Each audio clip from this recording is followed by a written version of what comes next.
2024 లేదా 25లో డిగ్రీ లేదా బీటెక్ చదివారా? సాఫ్ట్‌వేర్ జాబ్ కోసం ఎదురు చూస్తున్నారా? అయితే కోడ్ జ్ఞాన్ 100 డేస్ కోర్సులో చేరండి. జాబ్ సాధించండి. నమస్తే విజయ మేడం.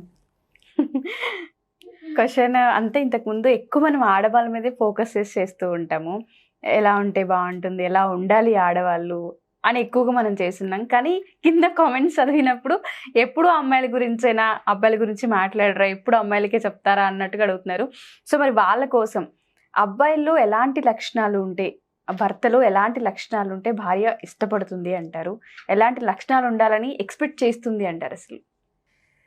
యాక్చువల్‌గా నువ్వు చెప్పింది కరెక్టే ఉషా. నేను కూడా చూసాను ఆ కామెంట్స్. అంటే నేను చేసిన వీడియో కాకుండా వేరేయి కూడా చూస్తున్నప్పుడు ఏంటంటే అన్ని భార్యలకే చెప్తారా? భర్తకేమి బాధ్యతలు ఉండవా? భర్త భార్యకి నచ్చినట్టు నడుచుకోవాల్సిన పని లేదా? అనే కామెంట్స్ నేను కూడా చూసాను యాక్చువల్‌గా.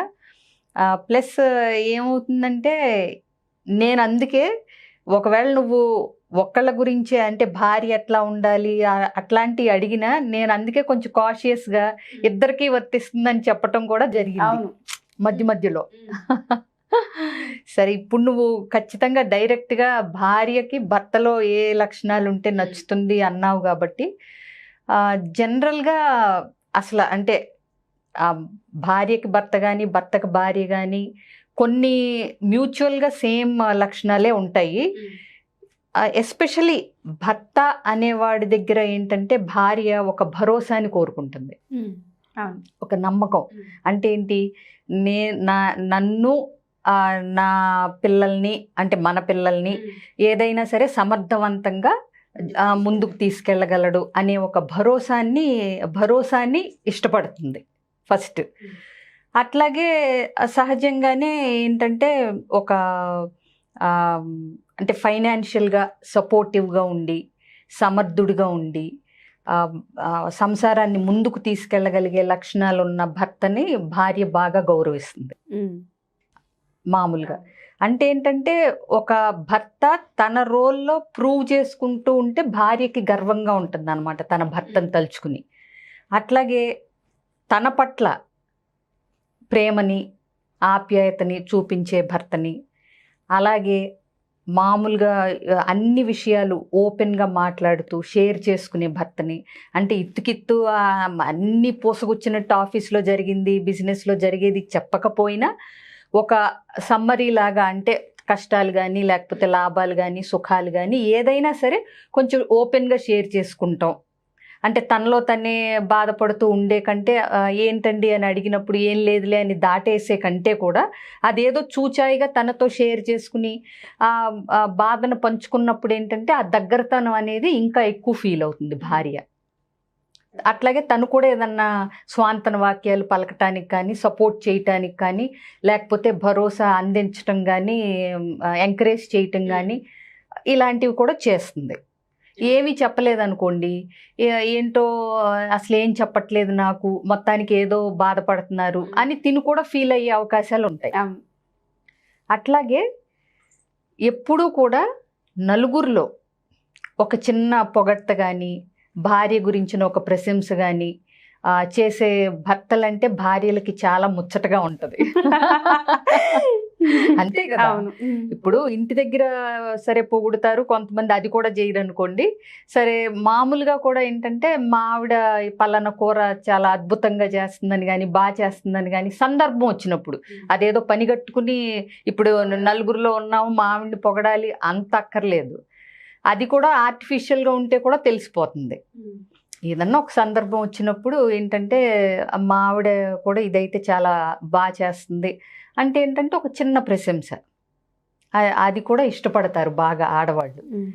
అట్లాగే ఆడవాళ్ళు చేసే పనుల్లో కూడా అంటే ఏంటి పంచుకోవటం, సలహాలు ఇవ్వటం కానీ సపోర్ట్ ఇవ్వటం కానీ, అంటే ఇప్పుడు లేడీస్ కూడా వర్క్ చేస్తున్నారు లేదా ఇంటి పనుల్లో అయినా సరే ఒకవేళ ఆవిడ హోమ్ మేకర్ అయితే కూడా ఇంటి పనుల్లో చాలా అలిసిపోతున్నావు ఏమన్నా హెల్ప్ కావాలా అని చిన్న చిన్న రిలాక్స్డ్గా ఎట్లా ఉండాలో ఇవాళకి వద్దులే లేకపోతే బయటికి వెళ్దాము అని ఆ కష్టాన్ని, అది ఆఫీస్ పని అయినా బయట పని అయినా ఇంట్లో పని అయినా ఆవిడ కష్టాన్ని కూడా కాస్త గుర్తించి మెలిగే భర్త అంటే భార్యకి చాలా ప్రేమ పొంగి పొర్లిపోతుంది అనమాట.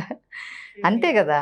సో అంటే ఏంటి, అక్కడ వాళ్ళు ఎంత హెల్ప్ చేశారు అన్నది పక్కన పెడితే నా కష్టాన్ని, నేను పడే శ్రమని కూడా గుర్తించారు, నాకు ఒక విలువ ఉంది నా భర్త దృష్టిలో అనేది ఆడవాళ్ళకి చాలా నచ్చుతుంది.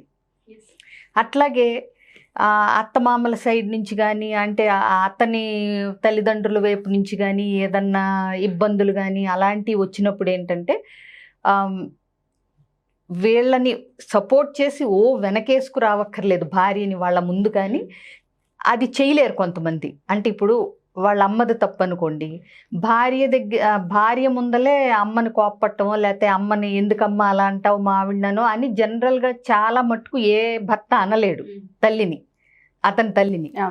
సో అట్లాంటప్పుడు ఏంటంటే అక్కడికి ఆ విషయం వదిలేసినట్టు ఉన్నా వాళ్ళ అమ్మ ఇట్లా అనకుండా ఉండాల్సింది, లేదా ఈ విషయంలో భార్యదే కొంచెం కరెక్ట్ అని తనకు అనిపించినప్పుడు అది నలుగురిలో చెప్పకపోయినా కనీసం భార్యకి తర్వాత అయినా సరే, నువ్వేం ఫీల్ అవ్వకు, అమ్మ పెద్దది కదా, ఆవిడ్ని ఇప్పుడు ఏదన్నా అంటే బాధపడుతుంది, కానీ నువ్వు అర్థం చేసుకో, అందుకని నీకు చెప్తున్నాను అనే ఒక స్వాంతన వాక్యం ఇచ్చారనుకోండి, ఆవిడ ఇంకా 10 అన్నా ఈవిడికి అంత పట్టింపు ఉండదు. ఎందుకంటే తన భర్త తనది కరెక్ట్, తను మంచిగానే ఉంది అనేది తన భర్త గుర్తించాడు అన్నది ఆవిడికి సంతృప్తినిస్తుంది. అక్కడే మా ఆవిడ కరెక్ట్, అమ్మ నువ్వు ఇలా మాట్లాడకూడదు అని అనాలని భర్త ఆవిడ కూడా ఎక్స్పెక్ట్ చేయదు. ఎందుకంటే తల్లిని గౌరవించే భర్త అంటే భార్యకు కూడా గౌరవం ఇష్టం. అంతే కదా, తల్లిని గౌరవించేవాడు డెఫినెట్గా భార్యని కూడా గౌరవించి బాగా చూసుకుంటాడని మనం అంటూ ఉంటాం. సో ఏంటంటే కానీ దాన్ని గుర్తించి తను బాధపడుతుంది అని చెప్పి నీ బాధని నేను గుర్తించాను అనేది చెప్పగలిగితే భార్య చాలా సంతోషపడుతుంది. నేను ఇదివరకు కూడా నీతో అన్నాను ఉషా, ఆడవాళ్ళు చాలా అల్ప సంతోషులని. చాలా సార్లు చెప్పుకున్నాం చాలా సందర్భాల్లో.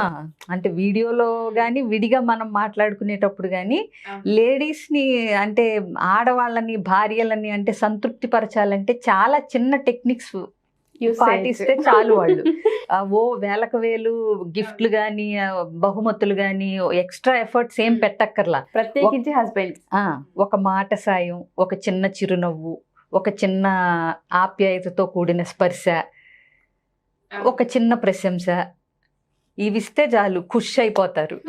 కానీ మేడం ఒక చిన్న ప్రశ్న ఏంటి అంటే, అందరు భర్తలు టాకిటివ్గా ఉండరు, భార్యలు అయినప్పటికీ కూడా అందరి ముందు మాట్లాడడం కానీ, వాళ్ళు మంచి వాళ్ళు అయి ఉంటారు, భార్యలను చాలా బాగా రెస్పాన్సిబుల్గా చూసుకునే భర్తలు ఉన్నప్పుడు కూడా వాళ్ళకి పొగడడం కానీ అంత కమ్యూనికేట్ అవ్వడం కానీ అందరి ముందు సాధ్యం కాదు. అది కొంతమంది భార్యలకి ఇబ్బందిగానే ఉంటుంది, ఏం చెప్పడేంటి వాళ్ళు అలా ఉన్నారు అన్నట్టుగా ఉంటుంది. మరి వాళ్ళు దాన్ని ఎలా తీసుకోవచ్చు అంటారు? ఎక్కడో దాకా ఎందుకు ఇంతకుముందు సార్ గురించి మనం మాట్లాడినప్పుడు చెప్పారు నాకు. అంటే ఆ ఎక్స్ప్రెషన్ అనేది డిఫరెంట్ గా ఉంటుంది ఒక్కొక్కళ్ళలో ఒక్కొక్కటి. అందుకే నేను పని కట్టుకుని ప్రేమకు ఒక భాష ఉంటుంది అనేది కూడా చేసాం మనం. అంటే ఇది అంటే ప్రూవెన్, ఏదో మనం మాట్లాడాలి కాబట్టి మాట్లాడటం కాదు, రకరకాల వ్యక్తపరచటాలు ఉంటాయి. ఒకళ్ళు మాట్లాడే టైపు, ఒకళ్ళు బహుమతులు ఇచ్చే టైపు, ఒకళ్ళు ఏంటంటే స్పర్శ ద్వారా చూపించే టైపు, ఒకళ్ళు రెస్పాన్సిబుల్గా పనుల్లో సహాయం చేసి చూపించే టైపు.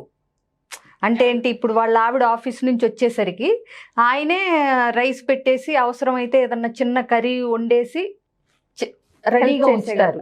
అదేంటి మరి ప్రేమే కదా, తను కష్టపడొస్తుంది.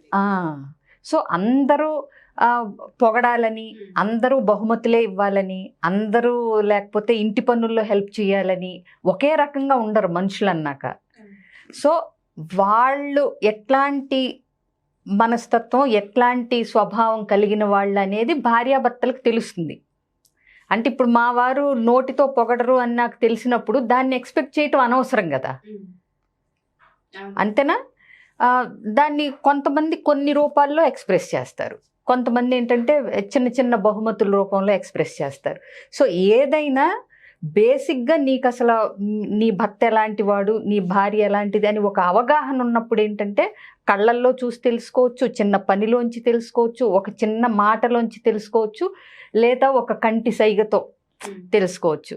ఇప్పుడు టాపిక్ వచ్చింది కాబట్టి చెప్తున్నాను. ఇప్పుడు మా వారు ఉన్నారనుకోండి, ఏదన్నా బాగుంటే అంటారు అంతే, అంటే బాగుంది అని కళ్ళు ఎగరేస్తారు. అంటే ఇప్పుడు కూర వైపు నా వైపు చూసి కళ్ళు ఎగరేసారంటే కూర బాగుందని అర్థం, మనకి ఒక ప్రశంస వచ్చిందని అర్థం.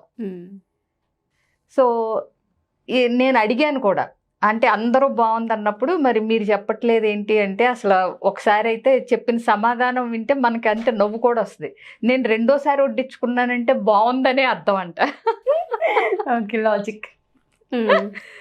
అంటే ఒక్కొక్కళ్ళ ఎక్స్ప్రెషన్ ఒకలా ఉంటుంది. సో అసలు బేసిక్గా భర్త ఇంటెన్షన్స్ ఏంటి అనేది భార్యకి తెలిసి ఉండాలి.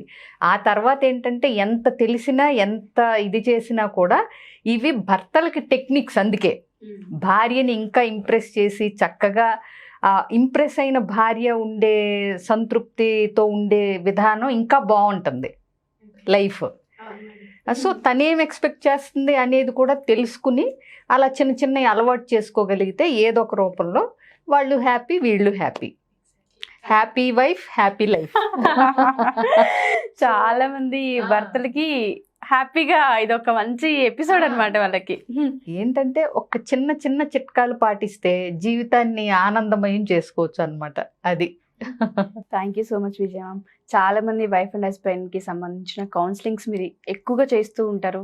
నేను చాలాసార్లు చూసామంటే చాలా షేర్ చేస్తూ ఉంటారు. చిన్న చిన్న ప్రాబ్లమ్స్తో వస్తారు, బట్ అది చాలా చిన్న ప్రాబ్లమ్సే, వాళ్ళు చాలా హెడ్ఏక్స్ తీసుకుంటూ ఉంటారని మీరు చెప్తూ ఉంటారు. మరి దీనికి సంబంధించి వైఫ్ అండ్ హస్బెండ్ ఏదైనా సమస్య పైన కావాలి, మేము కౌన్సిలింగ్కి రావాలి అనుకుంటున్నాం అనుకుంటే వాళ్ళకి ఏమైనా పాసిబుల్ అవుతుందా? మీరేమన్నా తీసుకోవడానికి పాసిబుల్ అవుతుందా?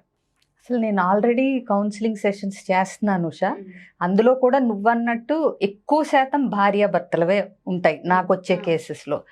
అంటే తర్వాతే స్టూడెంట్స్ కానీ పేరెంటింగ్కి సంబంధించినవి కానీ తర్వాతనే వస్తాయి. సో మెయిన్ భార్యాభర్తల విషయాలే ఎక్కువ వస్తారు నా దగ్గరికి. డెఫినెట్గా ఎవరికి ఏది కావాలన్నా స్క్రీన్ మీద స్క్రోల్ అవుతున్న నెంబర్ని కాంటాక్ట్ చేసి అపాయింట్మెంట్ తీసుకుంటే, ఇప్పుడు బోత్ అంటే ఆఫ్లైన్ ఫిజికల్గా కూడా స్టార్ట్ చేశాను మళ్ళీ. కాకపోతే 2 వ్యాక్సిన్స్ అయిపోయి ఉండాలి అనేది ఒకటే క్లాజ్. ఇప్పుడు ఫిజికల్గా కూడా తీసుకుంటున్నాను, అలాగే ఆన్లైన్ కూడా తీసుకుంటున్నాను. సో ఎవరైనా సరే అపాయింట్మెంట్ తీసుకుని ముందుకు రావచ్చు. Thank you ma'am, thank you so much. So చూసారు కదా, ఎవరైనా సరే విజయ పెద్దన మేడంని కన్సల్ట్ అవ్వాలనుకుంటే premarital, marital, parenting, mindset, students యొక్క ఆలోచన విధానం, దీనికి సంబంధించి మాకు కౌన్సిలింగ్ కావాలి, ఒకసారి అప్రోచ్ అవ్వాలి అనుకుంటున్నామని మీరు కనుక అనుకుంటే కింద స్క్రోల్ అవుతున్న కాంటాక్ట్ నెంబర్ని కాంటాక్ట్ చేసి ఎన్రోల్ చేసుకోవచ్చు. Thank you.